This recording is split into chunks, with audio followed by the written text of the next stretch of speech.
Hi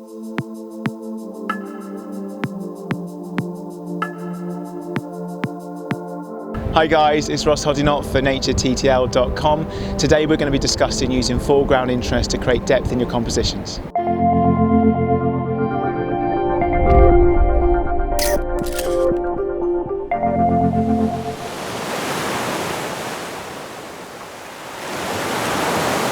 What I'm looking for is some nice tidal pools or rocks that I can place in my foreground to help create a kind of a really nice three-dimensional feel to my images. Beach is generally a very chaotic environment, so I'm trying to simplify the composition as much as possible. And hopefully, as we wander around, we'll find something really appropriate. And actually, I think this would work really well here in front of me now. We've got some really nice rocks dotted amongst some really nice tidal pools, which look really quite attractive. The light's a bit flat at the minute, but I think if we get the right conditions, this could work really nicely. The nice thing about this scene is the rocks in the foreground act as stepping stones into the image, and that gives the shot really nice depth. The viewer's eye should hopefully start at the beginning and then just follow those stones into the shot, into the middle distance, and then towards the horizon. And as a landscape photographer, you're trying to construct a shot which implies depth and leads the viewer's eye basically on a path around the shot. And this is what these particular rocks in the foreground do, I think, really well. You might think I should be closer to the foreground rocks, going very wide angle and making them very large in the foreground. But actually that can make them too dominant, and instead of your eye kind of wandering through the shot and being led through towards the distance, the foreground object becomes too dominant and it becomes much more about the foreground object than it does about the entire scene. So from here, I think I can capture an image with a lot more context, and it's about the entire scene rather than just the objects in the foreground. You've probably heard of a compositional rule called the rule of odds, which dictates that an odd number of objects work very well in photographs, and here we've got 3 rocks just in this tidal pool, and they work really nicely as a trio. And what I'm trying to do is compose this scene to use them as my foreground. And the rule of odds dictates there always has to be a centered object, and our eyes generally tend to get drawn to that centered object, which makes the kind of the approach more successful than if there was an even number of, say, 2 or 4 or 6. A good foreground can make for strong landscape composition, and in this instance these rocks in the foreground give us these stepping stones into the shot, which works really well. We have this little peninsula of sand which comes in from the bottom right hand corner, which just subtly points the eye into the scene as well. And often good foreground is quite subtle. It doesn't have to be really dominant, it doesn't have to be really in your face. You're looking for kind of subtleties that just encourage the eye into the shot. That's the thing you're trying to do. You're trying to encourage the viewer's eye to explore the frame, and this kind of scene just works so well. This kind of foreground is just perfect.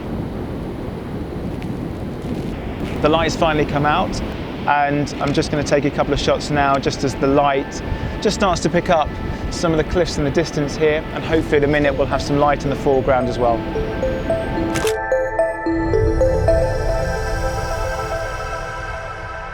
I really like that photograph with the reflections in the foreground, but there's lots of different ways that we can create depth in our landscape photographs. One of the best methods is to utilise the lead-in line.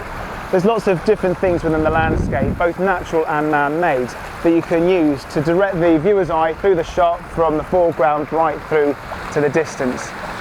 Such things as piers, jetties, roads, paths, and even this river could work really nicely, just to drag the eye through the shot and create a really nice feeling of depth.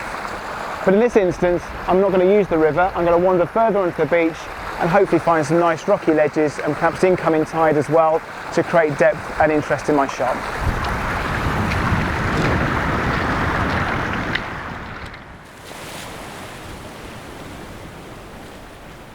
Lead-in lines don't get much better than this.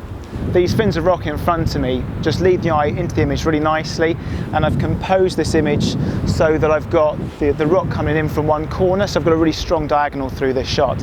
And this viewpoint is so much better than if I went over to the left or right of me when there's either too much rock or it's just lots of sand, which doesn't kind of create any depth or interest.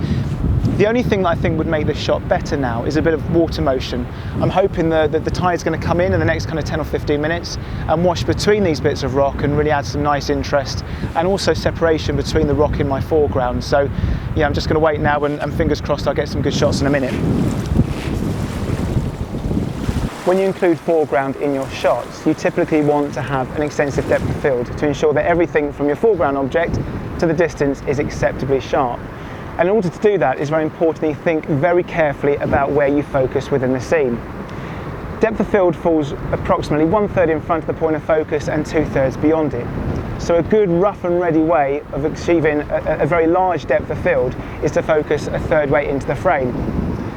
Another good method is double distance focusing, where you look at your scene, you look at your closest point, and then you double that distance and focus on that area. And that's exactly what I'm going to do here.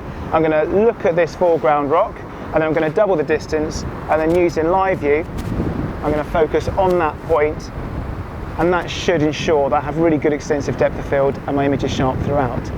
The final way to get really good depth of field in your shots is to use a hyperfocal distance. And for more information on this, click on this link.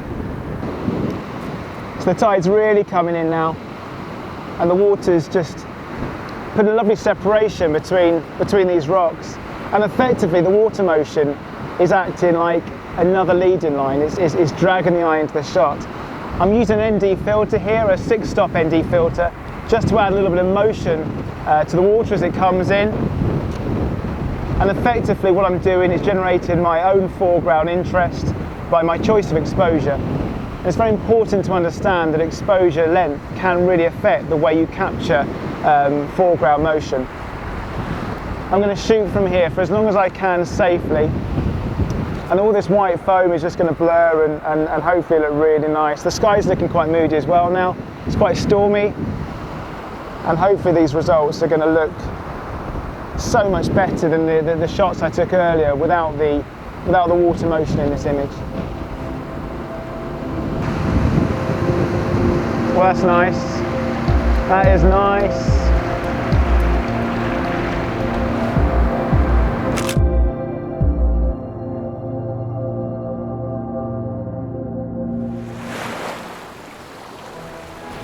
As you can probably see, the tide is coming in really quickly now, so I've had to retreat. But I hope you've enjoyed this video, and don't forget to subscribe to Nature TTL for more exciting weekly tutorials.